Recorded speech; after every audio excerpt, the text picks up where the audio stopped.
Hello, क्या हाल चाल है। मैं शाहिद खान, तुम्हारा खूबसूरत चैनल बायोलॉजी वर्ड क्लास में सभी का स्वागत है और वेलकम। आज हम बात करेंगे, आप बोर्ड पे हेडिंग तो देख ही रहे होंगे कि हम सजीव जगत की विविधता और डाइवर्सिटी ऑफ लिविंग वर्ड्स के बारे में बात करेंगे, जिसमें चैप्टर फर्स्ट है NCERT 11th का और यूनिट फर्स्ट है। यूनिट कौन सी है? ये भी यूनिट फर्स्ट है। आप अगर बोर्ड एग्जाम की तैयारी कर रहे हैं, चाहे वो 9th हो, चाहे 10th हो, चाहे 11th, चाहे 12th, या किसी कंपटीशन की तैयारी कर रहे हैं, उसमें भी आपको हेल्पफुल और यूजफुल इसमें चीज़ें आपको मिलेंगी। आप धैर्य रखें और हमारे लेक्चर को ध्यान से सुनें और देखें। बेड पे लेटे हुए ना देखें, उसको टेबल पे बैठकर और चेयर पे बैठ करके टेबल पे बैठ के इसको आराम से इत्मीनान से देखें और साथ साथ में हमारे लिखते रहें। जैसे बात कर रहे थे, आज हम चैप्टर फर्स्ट की डाइवर्सिटी ऑफ लिविंग वर्ड।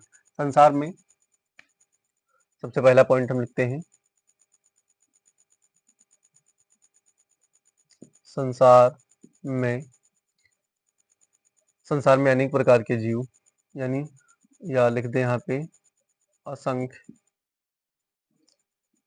प्रकार के जीव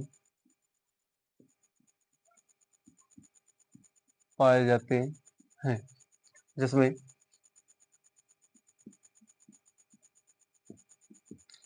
micro organism, micro organism, micro organism जैसे माइकोप्लाज्मा,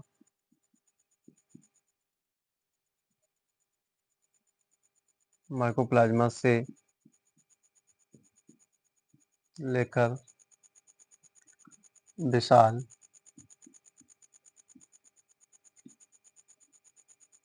ब्लू व्हेल तक के एनिमल पाए जाते हैं। क्या हमने लिखा? संसार में असंख्य प्रकार के जीव पाए जाते हैं, जिनमें से माइक्रो ऑर्गेनिज्म और माइकोप्लाज्मा से लेकर के, यानी सबसे छोटा जो जीव माइक्रो ऑर्गेनिज्म है, उससे लेकर के विशाल ब्लू व्हेल तक के एनिमल पाए जाते हैं। विशाल व्हेल तक सभी एनिमल पाए जाते हैं। सभी जीव अपने अनुकूलतम यानी अनुकूलता के अनुसार, दूसरा पॉइंट क्या लिखते हैं? सभी जीव अपने अनुकूलता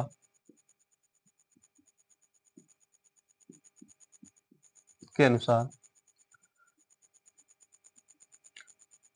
जल, थल व खुले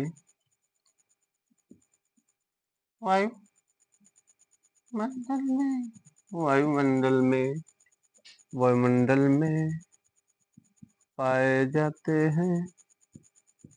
पाए जाते हैं। सभी जीव अपने अनुकूलता के अनुसार जल, थल व खुले वायुमंडल में पाए जाते हैं। हम देखते हैं सभी एनिमल जो होते हैं, ये जल में जल और थल और खुले वायुमंडल में पाए जाते हैं। हर जगह पे ये देखने को मिलते हैं। इस प्रकार जीवों में जैसे हम बात करते हैं, इन सभी जीवों में अनेक प्रकार की डाइवर्सिटी देखने को मिलती है। तीसरा पॉइंट लिख लें, इस प्रकार सभी जीवों में अनेक प्रकार की डाइवर्सिटी देखने को मिलती है। अनेक प्रकार के जीवों में डाइवर्सिटी देखने को मिलती है। ठीक है, जैसे हम बात करते हैं फर्स्ट नंबर पे एग्जाम्पल के साथ में, मछलियों का तैरना, यानी स्पीशीज ऑफ स्विमिंग, मछलियों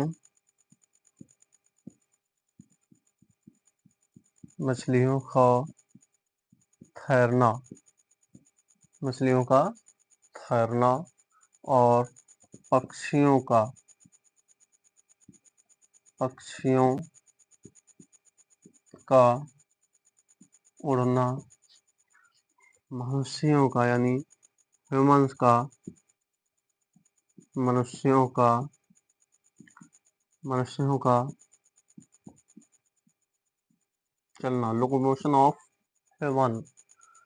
क्या होता है? मनुष्यों का चलना, पक्षियों का तैरना और क्या इसमें एक पॉइंट हमने लिखा, मछलियों का तैरना, पक्षियों का उड़ना, मनुष्यों का चलना। ये सब क्या होता है? ये डायवर्सिटी के जो होते हैं ये जिज्ञासा, मनुष्यों का चलना, उड़ना, पक्षियों का उड़ना आदि, ये जो होते हैं ये जीवन के या लाइफ के, हम बात करते हैं जीवन की जिज्ञासा उत्पन्न करते हैं।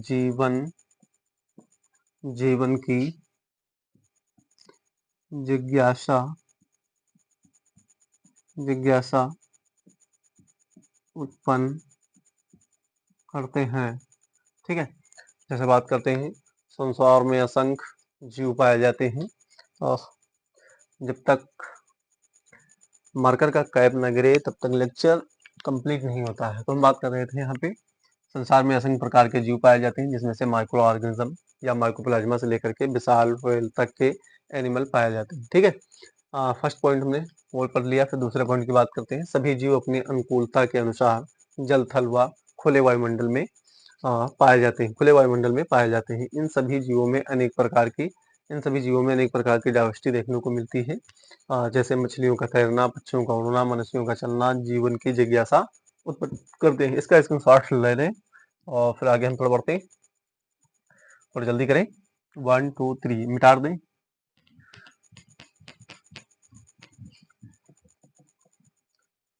तुमसे मिलना, बातें करना बड़ा अच्छा लगता है, तुमसे मिलना, बातें करना। चलो रोमांटिक मोड से हटे और अपने टॉपिक पे बात करते हैं हम। सबसे पहले जीव जगत में सजीव एवं निर्जीव, सबसे फर्स्ट पॉइंट है। संसार में लिख लें या जीव जगत में। ठीक है, जीव जगत में। ठीक है, जीव जगत में सजीव व निर्जीव, सजीव व निर्जीव प्रकार की वस्तुएं, सजीव व निर्जीव प्रकार की वस्तुएं उपस्थित उपस्थित होती हैं तथा दोनों का निर्माण एलिमेंट से होता है, तथा दोनों का निर्माण एलिमेंट्स एलिमेंट्स से होता है। ठीक है, जीव जगत में सजीव व निर्जीव की वस्तुएं, जीव जगत में सजीव और निर्जीव की वस्तुएं उपस्थित होती हैं तथा दोनों का निर्माण एलिमेंट से होता है। अब ये एलिमेंट्स क्या हैं? तो एलिमेंट्स आप जो केमिस्ट्री का पहला चैप्टर पढ़ रहे होते हैं, पहला चैप्टर पढ़ने के बाद में जैसे ही दूसरा चैप्टर जाते हैं पढ़ने के लिए, तो वहाँ पे आपको इस प्रकार के एलिमेंट्स के बारे में बताया गया है। जितनी पीरियोडिक टेबल आप पढ़ेंगे, जैसे पीरियोडिसिटी का चैप्टर है, थर्ड चैप्टर है, 11th एनसीईआरटी उठाएंगे तो उसमें केमिस्ट्री का थर्ड चैप्टर है, उसमें लिखा होगा पीरियोडिसिटी। जितनी आप पीरियोडिसिटी यानी पीरियोडिक टेबल पढ़ रहे होते हैं, पीरियोडिक टेबल में जितने एलिमेंट्स हैं वो सब क्या होते हैं, उनको एलिमेंट्स यानी तत्व बोलते हैं। वही एलिमेंट्स हैं जैसे sodium, helium, lithium, sodium, potassium, rubidium, francium और बेरियम। बेरियम के बाद मैग्नीशियम, कैल्शियम और स्ट्रोंशियम, बेरियम, रेडियम, ये प्रकार के क्या होते हैं, ये सब एलिमेंट्स पाए जाते हैं। तो वही हम बात करेंगे एलिमेंट्स। अब कौन कौन से एलिमेंट्स हैं निर्जीवों का शरीर जो होता है ये बना होता है। निर्जीवों का शरीर, तो पहले हम बात करेंगे निर्जीवों का शरीर। यहाँ पे निर्जीवों का शरीर कार्बनिक, कार्बनिक एंड अकार्बनिक, कार्बनिक एंड अकार्बनिक, कार्बनिक एंड अकार्बनिक निर्जीव, या सॉरी यहाँ पे लिख दें नॉन लिविंग। नॉन लिविंग कैसे बना होता है? नॉन लिविंग सब्सटेंस से, सब्सटेंस या पदार्थों, पदार्थों से मिलकर बना होता है, बना होता है। ठीक है, जैसे निर्जीवों का शरीर कार्बनिक एंड अकार्बनिक एलिमेंट्स हमने बताए एक एक। जो केमिस्ट्री का, जैसे कार्बन मान लें वो क्या है? एक एलिमेंट्स है। O2 क्या है? एक एलिमेंट्स है। O2 एक एलिमेंट्स है। अगर O2 के ऑक्साइड जोड़ेंगे तो वो एक अणु का निर्माण करने लगते हैं। यहाँ पे हम सिर्फ एलिमेंट्स के बारे में पढ़ रहे हैं। निर्जीवों का शरीर कार्बनिक एंड अकार्बनिक नॉन लिविंग सब्सटेंस यानी पदार्थों से मिलकर के बना होता है। अब हम बात करते हैं सजीवों का निर्माण। सजीवों के निर्माण में, सजीवों के निर्माण में यहाँ पे देखें, सजीवों के निर्माण में, सजीवों के निर्माण में क्या होता है? सजीवों के निर्माण 99% भाग, 99% भाग, 99% भाग कार्बन,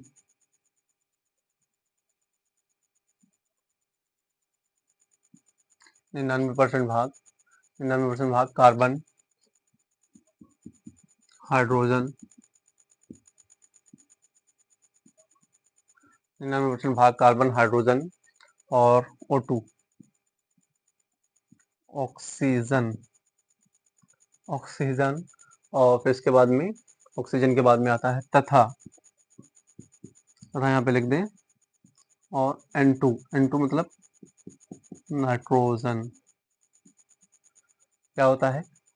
सजीवों के निर्माण में 99% भाग कार्बन, हाइड्रोजन, नाइट्रोजन, ऑक्सीजन ये पाए जाते हैं। नाइट्रोजन का बना होता है, हाइड्रोजन और नाइट्रोजन का बना होता है। ठीक है, मैं बता दूं रात के बज रहे हैं लगभग 3 और मैं फुल एक्टिव और फुल एनर्जी के साथ आपको living diversity of living word पढ़ाने का प्रयास कर रहा हूं और आप लोगों को समझ में भी आ रहा होगा। देखें, जीव जगत में सजीव व निर्जीव की वस्तुएं उपस्थित होती हैं तथा दोनों का निर्माण एलिमेंट से होता है, चाहे वो निर्जीव हो चाहे वो सजीव हो, यानी चाहे लिविंग हो चाहे नॉन लिविंग हो। इनका जो निर्माण या डेवलपमेंट होता है ये किस चीज से होता है? कार्बनिक और अकार्बनिक पदार्थों से मिलकर के बना होता है। ठीक है, अब यहाँ पे देखते हैं निर्जीवों का शरीर कार्बनिक एंड अकार्बनिक नॉन लिविंग सब्सटेंस पदार्थों से मिलकर बना होता है। हम बात कर रहे थे निर्जीवों की, अब हम बात करेंगे सजीवों के निर्माण में 99% भाग कार्बन, हाइड्रोजन और ऑक्सीजन तथा नाइट्रोजन का बना होता है। तो आप इसका स्क्रीनशॉट ले लें और फिर इसके बाद में हम थोड़ा आपको एक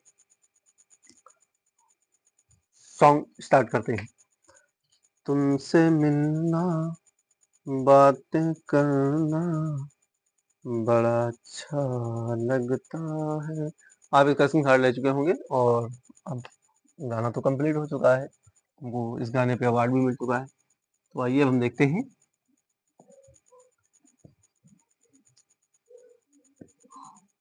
मेरी आवाज भैया बहुत भारी है, थोड़ा समझ के काम करिएगा, ठीक है। सजीवों का प्रमुख लक्षण जो द्रव्य यानी प्रोटोप्लाज्म है। यहाँ पे हम पॉइंट डालते हैं सजीवों का प्रमुख लक्षण, आप नोट करके इसको लिख सकते हैं कापी में। सजीवों का प्रमुख लक्षण प्रोटोप्लाज्म। प्रोटोप्लाज्म यानी जीव द्रव्य। क्या होता है, सजीवों का प्रमुख लक्षण जो होता है वो जीव द्रव्य यानी प्रोटोप्लाज्म की उत्पत्ति है। क्या है, उत्पत्ति होती है। अगर प्रोटोप्लाज्म है तो लिविंग है, अगर प्रोटोप्लाज्म नहीं है तो क्या है, वो नॉन लिविंग है। तो आइए आगे हम देखते हैं। इसी कारण से ये हेक्सले ने इसे जीवन का भौतिक आधार बताया। एक साइंटिस्ट आए, एक वैज्ञानिक, एक साइंटिस्ट भी हैं और वो वैज्ञानिक भी हैं, जो इस थ्योरी पे इन्होंने कदम रखा और बताया कि भैया जो ये प्रोटोप्लाज्म है ये जीवन का भौतिक आधार है। कौन सा साइंटिस्ट था, हेक्सले। कौन सा साइंटिस्ट थे, हेक्सले। ठीक है, इन्होंने क्या बताया, इन्होंने इन्होंने बताया कि जीवन का आधार प्रोटोप्लाज्म है। ठीक है, प्रोटोप्लाज्म है। फिर इसके बाद में हम बात करते हैं लिविंग वर्ड की। आप हेडिंग डाल लें लिविंग वर्ड और इसको मिटाने का प्रयास करें जल्दी से। लिविंग वर्ड, जल्दी से इसको हम मिटाने की बात करते हैं। तो मिटाने के बाद तुरंत हेडिंग डाल लें लिविंग वर्ड। अब हम बात कर रहे हैं लिविंग के बारे में पढ़ेंगे। लिविंग मतलब सजीवों के बारे में हमको पढ़ना है। निर्जीवों के बारे में हम थोड़ा थोड़ा पढ़ लिए हैं, अब हम सजीवों के बारे में पढ़ेंगे। और सजीव तो आप जानते हैं, आप भी सजीव होंगे कि आप निर्जीव हैं। कमेंट बॉक्स में हमको बताएं सजीव है या निर्जीव। तो हेडिंग डाल लें लिविंग वर्ड। लिविंग वर्ड क्या पढ़ रहे हैं, लिविंग वर्ड, सजीव जगत ऊपर पड़ा हुआ है, आप वहां से देख सकते हैं। सजीव जगत बढ़ रहे हैं, जीवन यानी लाइफ। जीवन, लाइफ, लाइफ को कोई सुनिश्चित परिभाषा, लाइफ की सुनिश्चित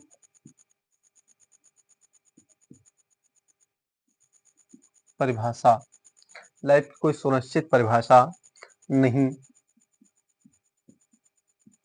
दे सकता है। लाइफ की कोई सुनिश्चित परिभाषा नहीं दी जा सकती या दे सकता है।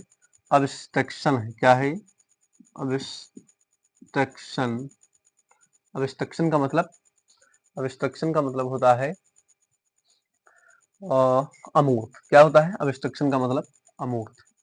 हमारी लाइफ कैसी है, अमूर्त यानी अब्स्ट्रक्शन है। ठीक है, और जब अमूर्त के बारे में बात करेंगे तो हम केवल यह कह सकते हैं कि संगठित, इसमें जीव द्रव्य, हम अमूर्त यानी संगठित जीव द्रव्य होता है और इसी में हमारा जीवन होता है। इसी में हमारा क्या होता है, जीवन होता है। और ये केवल कह सकते हैं संगठित पदार्थ जीव द्रव्य की दशा, लिविंग नीज ही जीवन है। जीव द्रव्य की संगठित पदार्थ की अवस्था, लिविंग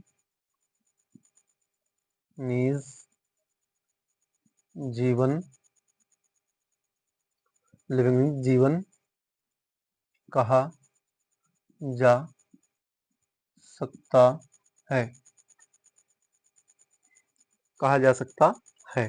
अब हम बात करेंगे आगे, यहीं पे इसी पॉइंट में, यह जीवन का वह शब्द है जो सजीवों को निर्जीवों से अलग करता है। यह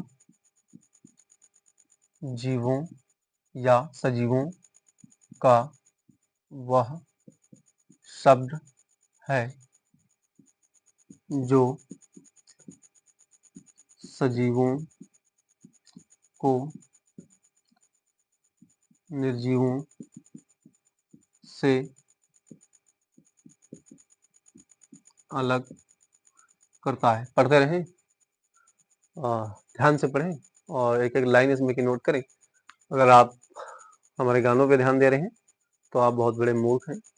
हमारे इन शब्दों पे ध्यान दें, इन लाइनों पे ध्यान दें और तभी आपको सक्सेस मिलेगी। गाने-वाने कुछ नहीं सुना, गाने सुनने की ज़रूरत नहीं है। हम देखो क्या बता रहे हैं, लिविंग वर्ड्स, जीवन लाइफ की सुनिश्चित परिभाषा नहीं दे सकता। जीवन यानी लाइफ की कोई सुनिश्चित परिभाषा नहीं दे सकता। इसको क्या बताया गया, अब्स्ट्रक्शन यानी अमूर्त, संगठित जीव द्रव्य होता है और इसी में हमारा जीवन होता है। इसको हम बोलते हैं लिविंगनीज जीवन कहा जा सकता है। इसको क्या कहते हैं, लिविंगनीज जीवन कहा जाता है।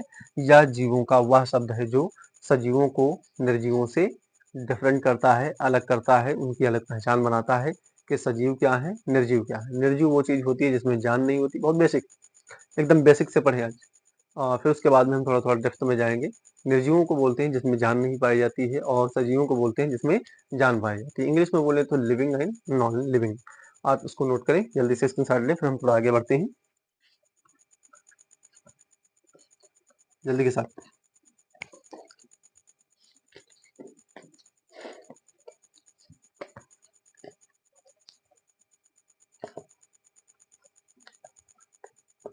तुरंत स्क्रीनशॉट ले लें। सजीव, लिविंग और नॉन लिविंग, यही हम पढ़ रहे हैं। तुमसे मिलना, बातें करना बड़ा अच्छा लगता है, मिलना, बातें करना बड़ा अच्छा लगता है। तो हम बात कर रहे हैं सजीव यानी लिविंग, जो वस्तुएं वृद्धि यानी ग्रोथ करें। सबसे पहले हेडिंग है लिविंग यानी सजीवों के बारे में। जो वस्तुएं ग्रोथ यानी वृद्धि, वृद्धि वृद्धि के बाद इसमें लिखते हैं डेवलपमेंट, डेवलपमेंट। डेवलपमेंट को हिंदी में कहते हैं विकास। विकास की ओर बढ़ें, विकास की ओर बढ़ें, उन्हें हम लिविंग ऑर्गेनिज्म ऑर्गेनिज्म कहते हैं, ऑर्गेनिज्म कहते हैं या कहलाती हैं।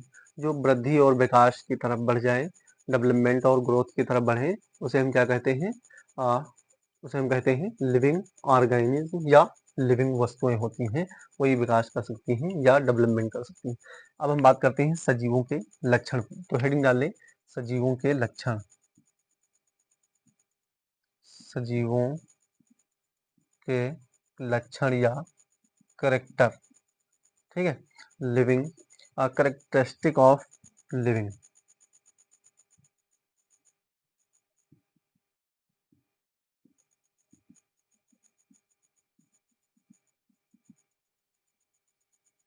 हैशटैग लगा लें इधर एक, और एक हैशटैग इधर लगा लें, और ये हमारी पड़ गई हेडिंग लिविंग ऑफ या करेक्टरिस्टिक ऑफ लिविंग या लिविंग ऑफ करेक्टरिस्टिक। तो सबसे फर्स्ट नंबर पे हम थोड़ी कलम चेंज करते हैं। कलम चेंज करने के बाद में हम देखते हैं किस प्रकार का कलर इसमें बनता है। फर्स्ट नंबर पे देखें, हम इस प्रकार से लिखेंगे लंबी लाइन से। वन नंबर, वन नंबर में आता है ग्रोथ। ग्रोथ को बोलते हैं वृद्धि या बढ़ोतरी। क्या बोलते हैं, बढ़ोतरी। टू नंबर पे बोलते हैं रिप्रोडक्शन।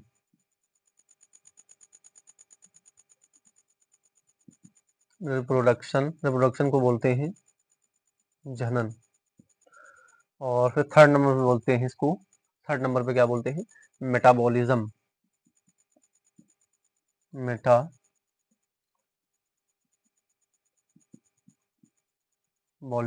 इसको बोलते हैं, और क्या बोलते हैं इसको, उपापचय, उपापचय, ठीक है। फिर फोर्थ नंबर पे बोलते हैं इसको, फोर्थ नंबर आता है sensitivity and adaptability, sensitivity and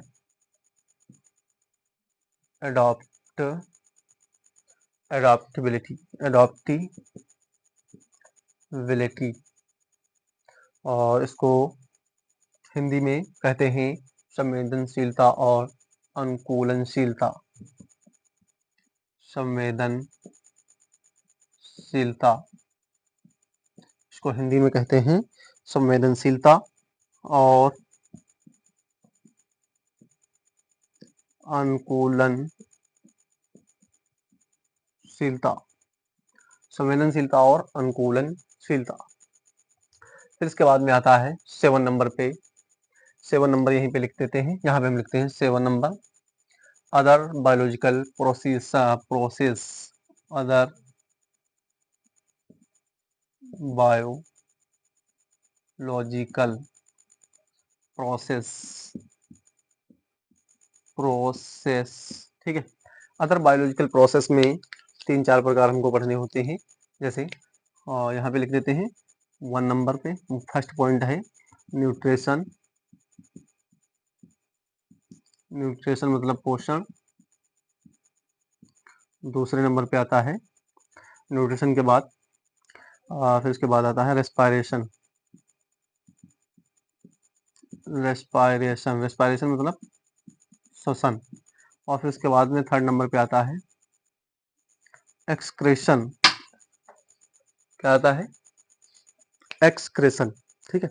adaptation और एक्सक्रेशन, एक्सक्रेशन, एक्सक्रेशन में क्या आता है उत्सर्जन, एक्सक्रेशन उत्सर्जन। हम बात कर रहे थे न्यूट्रिशन मतलब पोषण, रेस्पायरेशन मतलब श्वसन और एक्सक्रेशन मतलब उत्सर्जन। और यहाँ पे एक लास्ट में मोर पॉइंट लिखते हैं लोको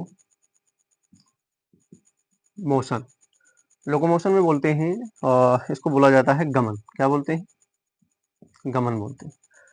तो हम इस पॉइंट के बारे में बात कर रहे थे सजीवों के लक्षण यानी कैरेक्टरिस्टिक ऑफ लिविंग। सबसे फर्स्ट नंबर पे आता है ग्रोथ, ग्रोथ मतलब वृद्धि, इस साइड में आ जाते हैं ताकि आपको हमारा फोटो एकदम क्लियर दिखे। ग्रोथ मतलब वृद्धि, रिप्रोडक्शन मतलब जनन, मेटाबॉलिज्म मतलब उपापचय, और उपापचय के बाद सेंसिटिविटी एंड अडॉप्टेबिलिटी, इसको बोलते हैं संवेदनशीलता और अनुकूलनशीलता।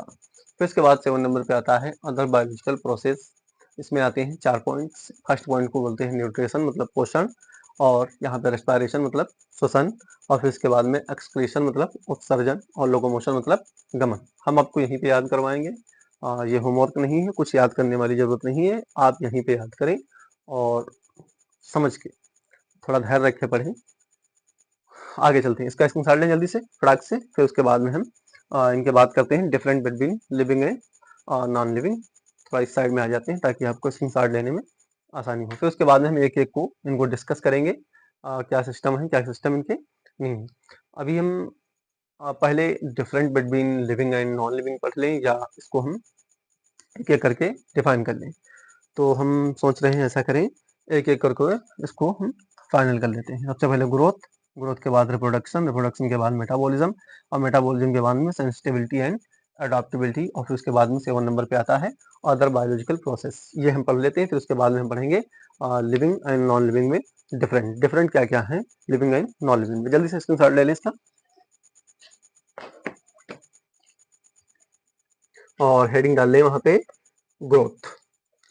और ये मत समझना हम कुछ देखने चले जाते हैं, हम देखने के लिए नहीं जाते, हम मतलब सिर्फ थोड़ा साइड होते हैं, और कुछ टेक्निकल इशू है कि कैमरे के अंदर हमारा फोटो आ रहा है या नहीं आ रहा है, चल रहा है कैमरा या नहीं चल रहा है, ये हम देखने के लिए चले जाते हैं वहाँ तक।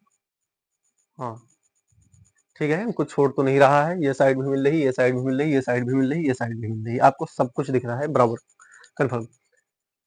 तुमसे मिलना, बातें करना, बड़ा अच्छा लगता है।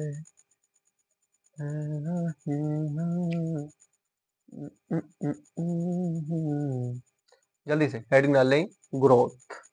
ग्रोथ मतलब वृद्धि। आपने इसके स्क्रीनशॉट ले लिया होगा। हमें उम्मीद है कि आप भी हमारे जैसी मेहनत कर रहे होंगे। ये ना देखें कि टाइम कितना हुआ है, मेहनत करते रहें और मेहनत का फल मिलेगा ज़रूर। देर चाहे जितनी हो जाए, घर ज़रूर पहुँचोगे। चाहे 3 दिन हो जाए, चाहे 2 दिन हो जाए, चाहे 8 दिन हो जाए, चाहे 1 साल हो जाए, चाहे 10 साल हो जाए, घर तो ज़रूर पहुँचोगे। इसी प्रकार से आप मेहनत करते रहोगे, लगे रहोगे, लगे रहोगे। जैसे पानी की बूँद अगर एक ही जगह पे, पानी की बूँद बहुत हल्की होती है, उसका जो घनत्व होता है यानी डेंसिटी उसकी जो होती है बहुत वीक यानी कमज़ोर होती है, कम होती है।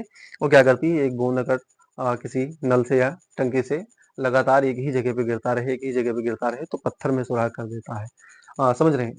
मतलब इसका रीज़न ये है कि गिरता रहे, लगातार क्या हो, गिरता रहे, तभी उस पत्थर में सुराख कर सकता है, वरना नहीं। अगर आज एक गिराया बूँद और फिर उसके बाद 1 हफ्ते बाद, 2 हफ्ते बाद गिराया 1 घंटे के लिए, तो ऐसा नहीं हो सकता। लगातार कंटीन्यूअस गिरता रहे तो पत्थर में भी सुराख कर देता है एक पानी की बूँद। उसकी डेंसिटी बहुत कम होती है। आप समझ ही रहे होंगे। सबसे पहले हेडिंग डाल दें, ग्रोथ। फिर हम लेते हैं हरा। ये है ग्रोथ। ग्रोथ मतलब वृद्धि। आप अगर लगातार कंटीन्यूअस मेहनत करते रहेंगे तो एक दिन भी पत्थर में सुराख कर देंगे। ग्रोथ मतलब वृद्धि। दीवार से मोड़ सर टकराते रहें, टकराते रहें, टकराते रहें, किसी दिन तो दीवार का कुछ टूटेगा, कुछ हमारा सर टूटेगा, फिर उसके बाद दीवार के कुछ पल टूटने लगेंगे। सबसे पहले बात करते हैं हम जीवों के भार एवं संख्या में बढ़ोतरी को वृद्धि कहते हैं। पहला पॉइंट यहीं से लिखें, जीवों के भार। जीवों के भार क्या लिखा है, जीवों के भार एवं जीवों के भार एवं संख्या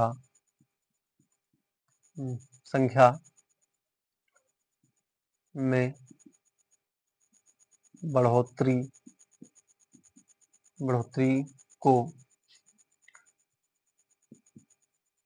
वृद्धि कहते हैं।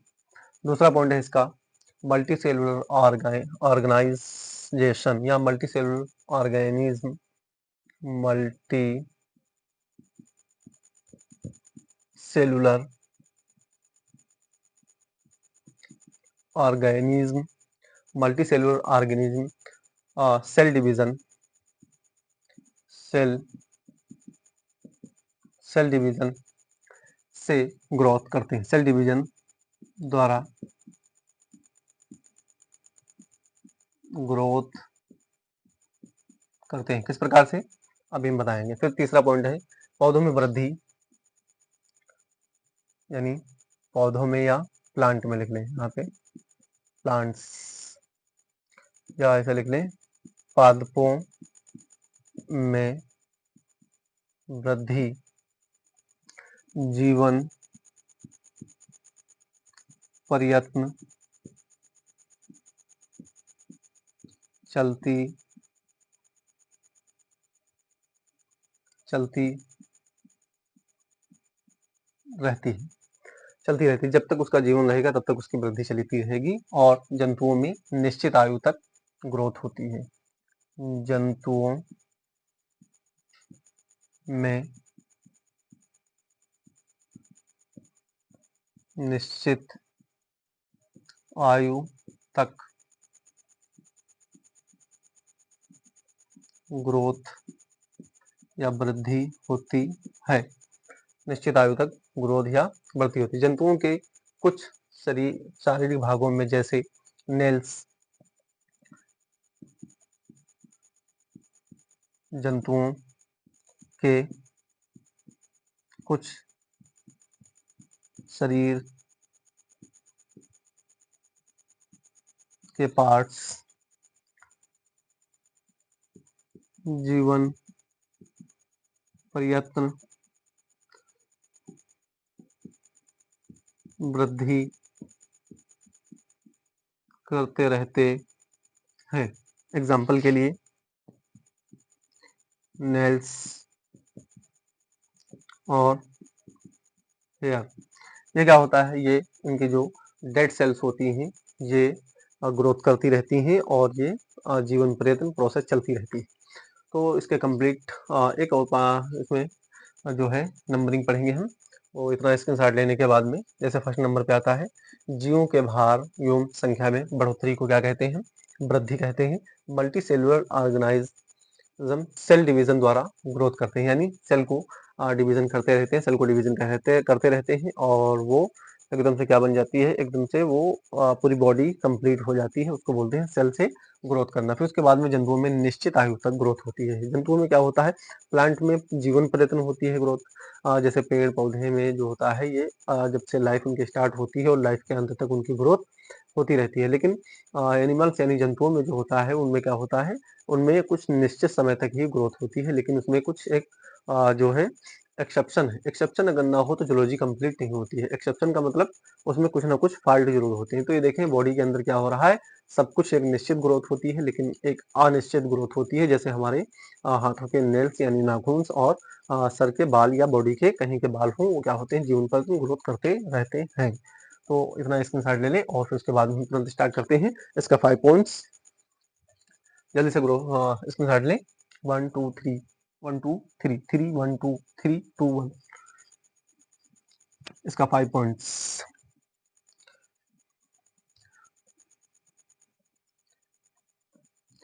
इसका हम 5 पॉइंट पढ़ते हैं। यूनिसेलुलर ऑर्गेनाइजेशन में ग्रोथ सेल डिवीजन द्वारा होती है। जैसे एक कोशिकीय जीव, एक कोशिकीय जीव यानी unicellular, unicellular unicellular organism. Unicellular organism क्या होता है, सेल डिवीजन द्वारा ग्रोथ होती, सेल डिवीजन द्वारा ग्रोथ होती है। फिर इसके बाद में थोड़ा हम पढ़ते हैं। भार अगर वृद्धि, क्या होता है, भार अगर वृद्धि है तो पर्वत भी वृद्धि करते हैं। इसका लास्ट पॉइंट है, भार अगर वृद्धि है तो पर्वत वृद्धि करते हैं। चट्टानों में भी वृद्धि होती है। जैसे ये इंट्रिंसिक यानी अंतरिम होती है, ये अंतरिम होती है और ये क्या होती है, बाह्य वृद्धि होती है। ये कैसी वृद्धि होती है, बाह्य वृद्धि होती है। उसमें अंतरिम होता है, यानी ह्यूमंस के या एनिमल्स के या प्लांट्स के क्या होती है, वृद्धि कैसी होती है, अंतरिम वृद्धि होती है, यानी अंदर से कोई पार्ट बढ़ते हैं, सेल्स डिवीजन करती हैं और बॉडी हमारी बढ़ती है। और ये जो पर्वत होते हैं, चट्टाने होती हैं, इनमें क्या होता है, बाहर से ग्रोथ होती है, क्योंकि इसके ऊपर आकर डस्ट जम जाती है। जैसे ही तूफान आंधियां चलती हैं तो इनके ऊपर जाकर के एक डस्ट जम जाती है और डस्ट पे क्या होता है, इनकी ग्रोथ होना स्टार्ट हो जाती है। इस प्रकार से इनको बताया गया बाह्य वृद्धि होती है। अब इसके बाद में पढ़ते हैं हम जन्म यानी रिप्रोडक्शन के बारे में।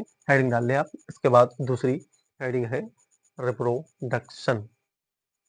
थोड़ा जल्दी करने की कोशिश में रहें, थोड़ा जल्दी करने की कोशिश में रहें। और ये जो फ्रॉग के मसालेदार लेग पीस बनाए हुए हैं उनको थोड़ा बाजू में रखें और मेहनत से लगातार जुटे रहें। उनको बाद में खाएं क्योंकि वो सिस्टम में आपको खाना ही खाना होगा। अभी नहीं खाओगे, घंटे बाद खाओगे, लेकिन लेक्चर को कंप्लीट करने के बाद ही खाना। हम यहाँ पे हेडिंग डालते हैं रिप्रोडक्शन। रिप्रोडक्शन मतलब जनन। और ये बहुत ही इंपॉर्टेंट होता है, ये जीवों के लिए बहुत ही महत्वपूर्ण और ये सबसे इम्पॉर्टेंट अगर थ्योरी है तो ये पढ़ने को हमको मिलती है जन्म के बाद। पृथ्वी पर उपस्थित सभी जीव, लिखें, पृथ्वी पर उपस्थित सभी जीव, पहला पॉइंट, पृथ्वी पर उपस्थित, नोट बनाते रहें। फर्स्ट चैप्टर है सजीव जगत की विविधता यानी diversity of living. First unit है, फर्स्ट चैप्टर है और फर्स्ट लेक्चर है ओवरऑल। पृथ्वी पर उपस्थित सभी जीव, पृथ्वी पर उपस्थित सभी जीव क्या करते हैं,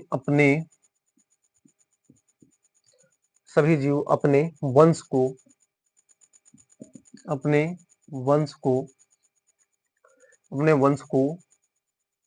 क्या करते हैं, ये सभी जो पृथ्वी पर जीव होते हैं ये अपने वंश को बनाए रखने के लिए, क्या होता है, बनाए रखने के लिए, ये सभी जन जो अपने बनाए रखने के लिए जनन करते हैं। क्या करते हैं, जनन करते हैं। क्या लिखा हुआ है, पृथ्वी पर उपस्थित सभी जीव अपने वंश को बनाए रखने के लिए यानी अपनी पीढ़ी को बढ़ाने के लिए क्या करते हैं, ये जनन को करते हैं और अपने वंश को बनाने के लिए ऐसा इनको करना होता है। दूसरा पॉइंट है, इसका नोट कर लें। दूसरा पॉइंट है multi cellular organism. Multi cellular organism multi cellular organism जनन का कार्य अपनी संतान उत्पन्न करने के लिए, जिससे लक्षण उनके पेरेंट्स के, जनक के लक्षण दिखें। मल्टी सेलुलर ऑर्गेनिज्म जनन के बाद उनके पेरेंट्स के लक्षण उनके वंश में दिखते हैं।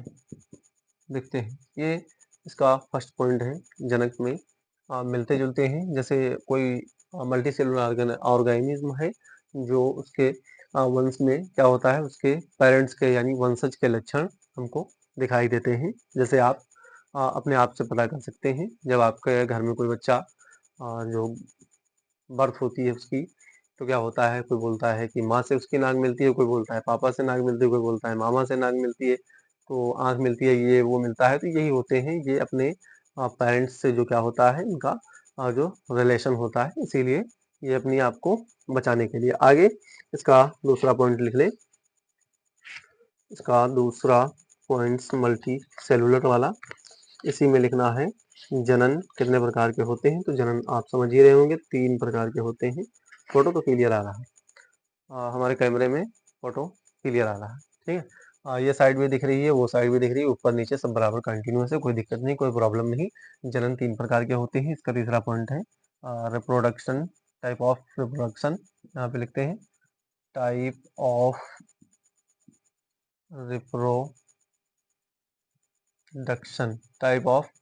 रिप्रोडक्शन, टाइप कितने, 3 प्रकार के होते हैं, 1, 2, 3, ठीक है।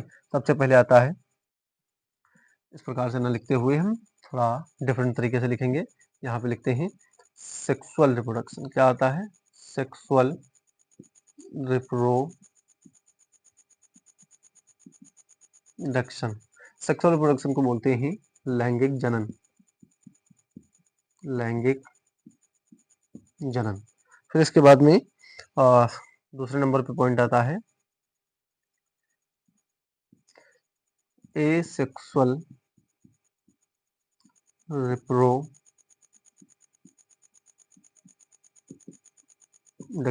जिसको बोलते हैं अलैंगिक जनन। फिर इसके बाद थर्ड नंबर पे आता है वेजिटेटिव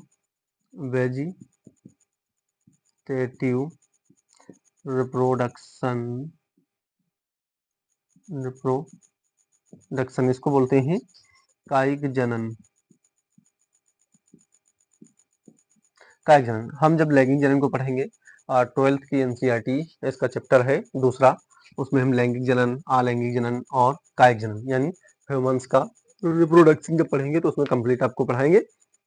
और ओवरऑल बता दें, लैंगिक जनन दो कपल के मिलने से लैंगिक जनन होता है। अलैंगिक, इसमें से स्पोर निकलते हैं और इसको बोलते हैं अलैंगिक जनन। स्पोर निकल के कोई नए प्लांट का निर्माण कर ले तो उसको क्या बोलते हैं? अलैंगिक जनन। कायिक जनन वो होता है जो किसी बॉडी के टूट जाने से दूसरा प्लांट तैयार हो जाए या कोई वंश तैयार हो जाए तो उसको क्या बोलते हैं? कायिक जनन बोलते हैं। तो आगे हम चलते हैं। इसमें बस इतना हमको पढ़ना है। एक पॉइंट और रह गया है लास्ट में, उसको हम लिखते हैं कुछ में जनन नहीं होता है। ये सबसे इम्पोर्टेंट पार्ट है, यहाँ पे नोट करके लिख लें। कुछ में जनन नहीं होता है। वो कौन है जिनमें जनन नहीं होता है? तो हम थोड़ा क्रम चेंज करते हैं और बताने का प्रयास करते हैं। जैसे ह्यूमन कपल जो होते हैं अनफर्टाइल, क्या होते हैं? अनफर्टाइल होते हैं। और दूसरा पॉइंट है इसमें, जैसे खेसर, क्या होता है? खेसर या खच्चर। खच्चर क्या होता है? काम वो होता है, ये फर्टाइल नहीं होता। ये कैसा होता है? अनफर्टाइल होता है। अनफर्टाइल होता है। और थर्ड पार्ट है इसका, थर्ड पार्ट में हम पढ़ते हैं हनी बी को। कौन सी? हनी, हनी बी नहीं लिखते यहाँ पे, कामगार यानी वर्किंग बी। वर्किंग बीज जो कामगार होती है, कैसी होती है? कामगार होती है और वो जनन नहीं करती। कामगार मधुमक्खी होती है, मधुमक्खी जो ये तीनों मिलकर के जनन नहीं करते हैं। ये तीनों मिलकर के जनन नहीं करते हैं। ये जनन नहीं कर पाते हैं जीवन में।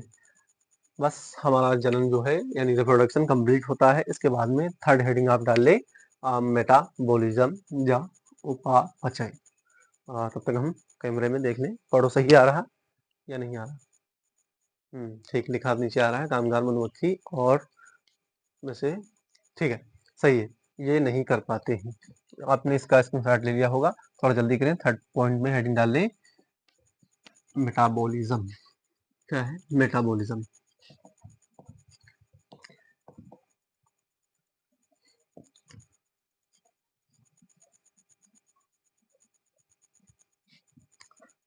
तुमसे मिलना, बातें करना बड़ा अच्छा लगता है। इतनी रात को पढ़ाते हुए अच्छा लगता है। तुम बेड पे लेटे देख रहे होगे, तुमको बड़ा अच्छा लगता है। चलो आ जाए, हम हेडिंग डाल लें। अब सॉन्ग बंद करें। देखो इमोशनल हो जाए। सॉन्ग तो हम ऐसे ही सुना देते हैं। इमोशनल इमोशनल इमोशनल हो जाए। यहाँ पे हेडिंग डाल लें मेटाबॉलिज्म। थर्ड हेडिंग है मेटाबॉलिज्म। ठीक है, मेटाबॉलिज्म यानी उपापचय। उपापचय। गाना बहुत ध्यान से सुनते हो तुम लोग। सॉन्ग में इंटरेस्ट आता है, हम जानते हैं गाना बहुत ढंग से सुनते हो। तो सभी सभी जीवों में स्वयं का लिखना स्टार्ट करते हैं। First point, for pen change करके हम हेडिंग डालेंगे क्योंकि हमने दो हेडिंगें जो है पेन चेंज करके ही डाली हैं और ये हो नहीं सकता है कि कलर बदल जाए। ये हो नहीं सकता है कि हमारा बोर्ड, हमारा मार्कर रुक जाए। ठाकुर, कितने आदमी थे? सांभा, ठाकुर नहीं, सांभा। मेटाबॉलिज्म,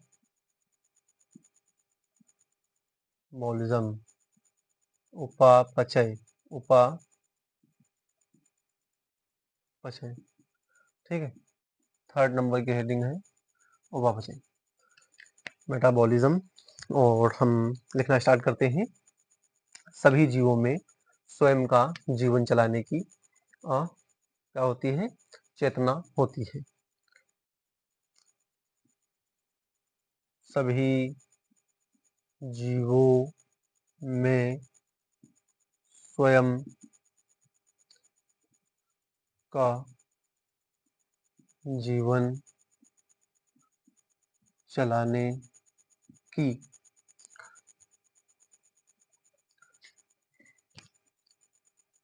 चेतना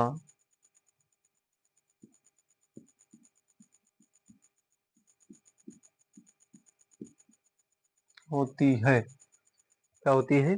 या योग्यता होती है। सॉरी, चेतना नहीं लिखते यहाँ पे, योग्यता। योग्यता यानी ज्ञान होता है, योग्यता होती है। के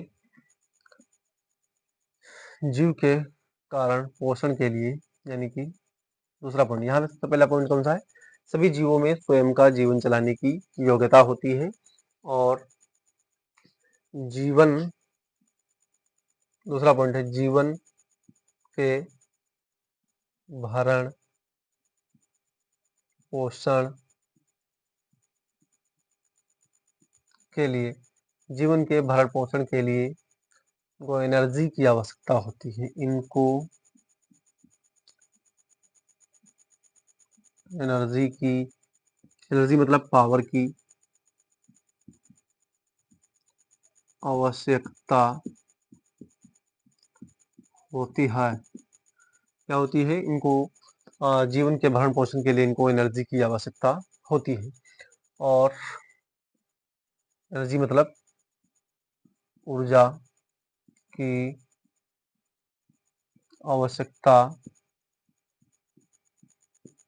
होती है, ताकि अगर ऊर्जा होगी तो ये क्या कर सकेंगे? ये वृद्धि, गति और ये उपापचय अपचय कर सकेंगे, ऑक्सीडेशन कर सकेंगे, ऑक्सीडेशन यानी श्वसन, रेस्पायरेशन कर सकेंगे या ब्रीथिंग कर सकेंगे। क्या कर सकेंगे? ब्रीथिंग कर सकेंगे। ठीक है, कर सकेंगे। इसमें होता है उपचय में क्रियाएं होती हैं। इसमें होता है दो प्रकार की क्रियाएं होती हैं उपचय में। एक होता है उपापचय। उपापचय में दो प्रकार की क्रियाएं होती हैं। सबसे फर्स्ट नंबर पे आता है एनाबोलिज्म। क्या आता है? एनाबोलिज्म। और दूसरा आता है कैटाबोलिज्म। एनाबोलिज्म जटिल पदार्थों को या जटिल अणुओं को तोड़ करके जटिल अणुओं में या परमाणुओं में कन्वर्ट करना। जटिल अणुओं को, जटिल या कॉम्प्लेक्स जटिल अणुओं को तोड़कर जटिल अणु या परमाणु में बदलना। जैसे एग्जाम्पल के लिए जटिल अणुओं का निर्माण करना या बदलना। यहाँ पे बदलना लिख लें या निर्माण लिख सकते हैं। इतना इसके साथ ले लें, फिर तुरंत जो है आगे बढ़ते हैं 1 पॉइंट के लिए और हम फिर इसकी रिएक्शन बताते हैं कि फोटोसिंथेसिस द्वारा क्या होता है। देखिए वहाँ पे एनाबोलिज्म लिखा हुआ है, जटिल अणुओं को तोड़ने के बाद में तुरंत क्या होता है। यहाँ पे फोटोसिंथेसिस के सामने लिख लें फोटोसिंथेसिस होती है। क्या होती है? फोटोसिंथेसिस। और फोटोसिंथेसिस में बहुत कुछ होने की जो है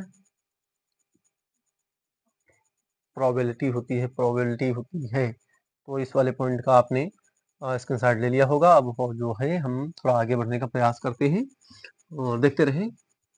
बस चैप्टर अभी मैं ख़त्म कर दूंगा। चैप्टर थोड़ा लंबा हो रहा है फिलहाल। चलें सुने, एक सेकंड। ये हम पढ़ लेते हैं मेटाबॉलिज्म, और मेटाबॉलिज्म के बाद में ट्रांजिशन को हम चैप्टर जब नेक्स्ट चैप्टर हम पढ़ाएंगे तो हम आपको उसमें बता देंगे, तीनों चारों बातें बता देंगे। वरना अगर आप पढ़ना चाहते हैं तो पढ़ लें, थोड़ी और 10-5 मिनट की मेहनत बर्दाश्त कर लें। अगर नहीं पढ़ना चाहते हैं तो भाई हमको कमेंट बॉक्स में बता दें कि नहीं हम पढ़ना चाहते हैं। आप ये सोच रहे होंगे कि दिमाग के अंदर चल रहा होगा कि लाइव थोड़ा ना चल रहा है जो हम इनको कमेंट बॉक्स में बता दें, ऑफलाइन है। तो ऐसा करें, 30 मिनट से लेकर के 40 मिनट के बीच में हम इस लेक्चर को खत्म करते हैं। बस थोड़ा थोड़ा 5 मिनट, 5 मिनट और वेट कर लें जल्दी से। देखते हैं, यहाँ पे रिएक्शन दी हुई है C6CO2। देखिए अपचय में यहाँ पे आता है उपापचय यानी एनाबोलिज्म हम पढ़ रहे हैं। एनाबोलिज्म की रिएक्शन क्या है, 6CO2 प्लस 12H2O। क्या लिखा हुआ, 6H2O और 12H2O, और यहाँ पे क्या हमको देना है, इसको सूर्य का प्रकाश, इसको हम बोलते हैं फोटोसिंथेसिस, सूर्य का प्रकाश। और यहाँ पे क्या मिलना चाहिए इसको साथ में, पणहरिम। क्या होना चाहिए, पणहरिम। इसको जब हम पढ़ाएंगे इस रिएक्शन को तो कंप्लीट स्ट्रक्चर सहित इसको बताएंगे कि क्या क्या चाहिए क्या क्या नहीं चाहिए। और हमको मिलता क्या क्या है इसमें, हमको मिलता है C6H12O6 यानी ग्लूकोज मिलेगा, और प्लस C6H2O मिलेगा, 6H2O। और इसके साथ में क्या मिलता है, प्लस 6, क्या मिलेगा, 6O2 हमको ऑक्सीजन गैस मिलेगी। क्या क्या मिलेगा, ग्लूकोज मिलेगा, जल मिलेगा और ऑक्सीजन गैस मिलेगी। ये हमला हो जाता है एनाबोलिज्म। और एनाबोलिज्म के बाद में हम पढ़ते हैं इसमें कैटाबोलिज्म। एनाबोलिज्म के बाद में हम पढ़ते हैं कैटाबोलिज्म। ये फर्स्ट और ये सेकंड। कैटाबोलिज्म, इसकी हम थोड़ी थ्योरी पढ़ते हैं। कैटाबोलिज्म में इसमें क्या होता है, जटिल अणु जो होते हैं सरल अणु में, अणु जटिल अणु सरल अणु में क्या होते हैं, सरल अणु व परमाणु में टूटकर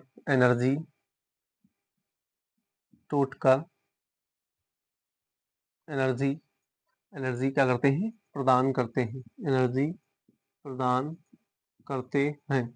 ये रिएक्शन कैसी है, ये रिएक्शन की प्लांट हमको ऑक्सीजन कैसे देते हैं। तो अगर किसी को नहीं समझ में आ रही है तो ये वाली रिएक्शन बताएं कि भैया ऑक्सीजन प्लांट इस प्रकार से देते हैं, और हमको ओ ग्लूकोज अपने पास स्टोर रखते हैं, स्टार जिसको बोला जाता है, और ऑक्सीजन हमको इस प्रकार देते हैं प्लांट से क्या होता है, पानी भी बनता है। पानी ये लेते भी है और पानी बनाते हैं, और CO2 का ये यूजेस करते हैं। फिर उसके बाद में आता है कैटाबोलिज्म। कैटाबोलिज्म की रिएक्शन है C6H12O6 यानी ग्लूकोज, और ग्लूकोज के साथ में क्या होना चाहिए, 6O2। क्या होना चाहिए, 6O2। और इसके हमको एनर्जी बनानी होती है। क्या बनानी होती है, देखें ग्लूकोज भी चाहिए हमको और O2 चाहिए। O2 कहाँ से मिलती है, हम सांस लेते हैं, इसी को बोलते हैं ऑक्सीडेशन। और यहाँ पे हमको ग्लूकोज हमारे पास स्टोर रहता है, और हमको क्या मिल जाता है, 6CO2। क्या बनता है, ये हमारे शरीर से जो कार्बन डाइऑक्साइड निकलती है, और प्लस क्या बनता है, 6H2O बनता है। 6H2O क्या बनता है, 6H2O, और प्लस क्या बन जाती है, एनर्जी। एनर्जी मतलब ऊर्जा, ये हमको मिल जाती है। और ऊर्जा हम क्या करते हैं, इसको हम यूज करते हैं। और जब ऊर्जा यूज करते हैं, अगर ऊर्जा हम यूज ना कर रहे होते तो आज हम बोलते नहीं, और यूज नहीं करते तो हमारी आंखें नहीं काम करती, हमारे हाथ नहीं काम करते, हमारे पैर नहीं काम करते, और हमारी बैकबोन भी काम नहीं करती, और हम चुपचाप कहीं एक वर्म की तरह पड़े रहते हैं और किसी काम के भी नहीं रह जाते। इसके बाद हेडिंग डाल लें संवेदनशीलता एवं अनुकूलनशीलता। बस इसके बाद में ज्यादा नहीं बचा है, शेप एंड साइज बचा है, और अदर बायोलॉजिकल प्रोसेस बची हुई वो तो आपको पता ही होंगी। जल्दी से इसको मिटा दें। इसके बाद हेडिंग डाल लें अडॉप्टेबिलिटी, अनुकूलनशीलता और संवेदनशीलता।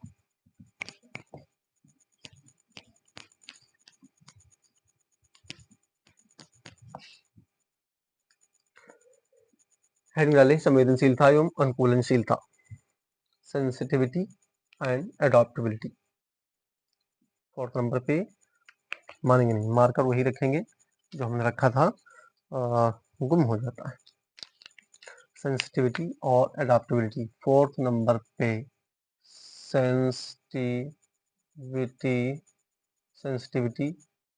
एंड अडॉप्टेबिलिटी बिलिटी, ठीक है।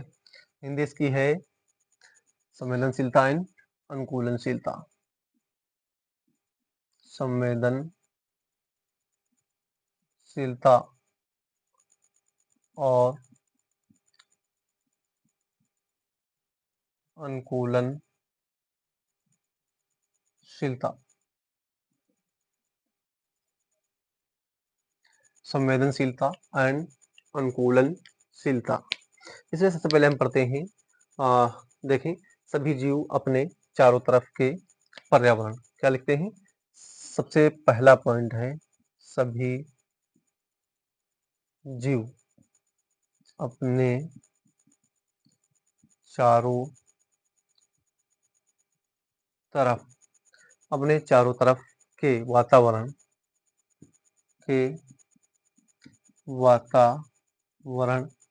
वातावरण में होने वाले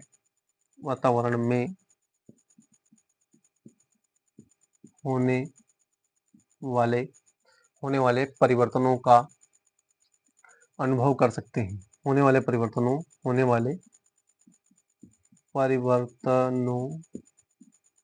का अनुभव कर सकते हैं। दूसरा, जैसे पक्षी सर्दियों में, दूसरा पॉइंट है, पक्षी सर्दियों में अपने पंख खड़े करके बॉडी को फुला लेते हैं।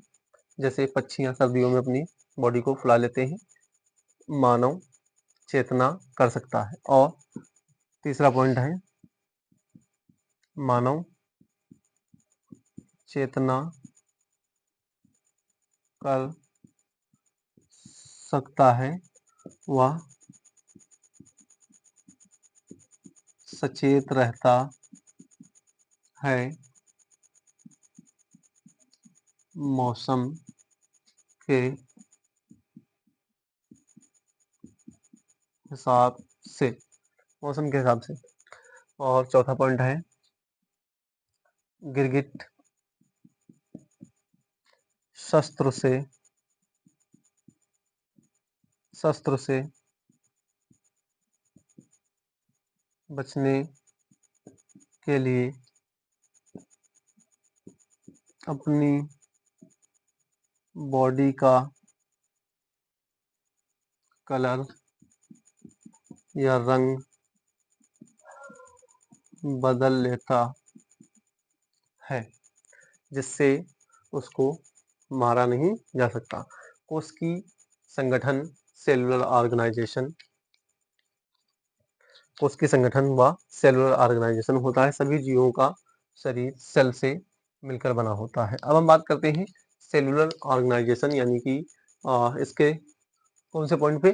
फिफ्थ पॉइंट पे पहुंच जाते हैं। सेलुलर ऑर्गेनाइजेशन 2 मिनट इसमें लगेंगे और 1 मिनट लगेगा शेप एंड साइज में, और बायोलॉजिकल क्लासिफिकेशन में 2 मिनट्स लगेंगे। बस 5 मिनट्स दे दें, 5 मिनट्स के बाद में ये हम कंप्लीट करते हैं। तो इसके बाद में अगला हम नेक्स्ट लेक्चर में पढ़ाएंगे आपको। थोड़ा जल्दी करें इसको, 5 मिनट्स। तुझे भूलना तो चाहा, लेकिन भुला न पाए, इतना भुलाना चाहा, इतना याद आए। सेलुलर ऑर्गेनाइजेशन गाना भी सुने, विविध भारती पकड़ाएं, और विविध भारती भी साथ में चलेगी और पढ़ाई भी चलेगी। सेलुलर ऑर्गेनाइजेशन, ना मार्कर तो वही रहेगा 5th नंबर पे। सेलुलर ऑर्गेनाइजेशन, ठीक है। सेलुलर ऑर्गेनाइजेशन, इसको हिंदी में कहते हैं कोशिकीय संगठन।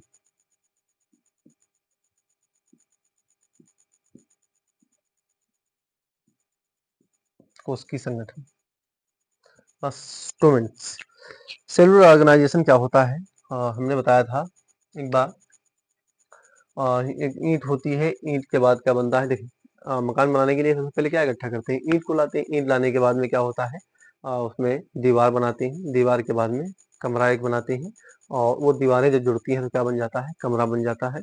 और जब 3-4 कमरे मिल करके एक घर का निर्माण कर लेते हैं, और जब घर का निर्माण हो जाता है तो उसी को हम क्या बोलते हैं? घर बोलते हैं। इसी प्रकार से हम पढ़ेंगे बॉडी का स्ट्रक्चर यानी सेलुलर ऑर्गेनाइजेशन कैसे कंप्लीट होता है। तो देखें, सबसे पहले हमको क्या मिला? सेल्स। हमारी बॉडी किस चीज की बनी है? सेल्स यानी कोशिकाओं की बनी है। कोशिकाओं की बनी है। और फिर उसके बाद में सेल्स के बाद में क्या मिल जाता है? टिश्यू। हमारी बॉडी में टिश्यू बने होते हैं। टिश्यू को बोलते हैं ऊतक। और ऊतक के बाद में क्या बनता है? ऑर्गन्स। क्या बनते हैं? ऑर्गन मतलब अंग। और अंग के बाद में ऑर्गन सिस्टम। ऑर्गन सिस्टम यानी कि अंग तंत्र। अंग तंत्र, और अंग तंत्र के बाद में हमारी क्या बन जाती है? बॉडी बन जाती है। बॉडी मतलब शरीर बन जाता है। ठीक है, शरीर मतलब जिस्म। जिस्म बनता है, रूह नहीं, जिस्म। रूह तो सेल्स के साथ में चलती है। दोनों आकर के यहाँ पे क्या बन जाते हैं? जिस्म और रूह। जिस्म की तलाश है या रूह की तलाश? कमेंट बॉक्स में जरूर बताएं हमको। देखते हैं सेल्स कोशिका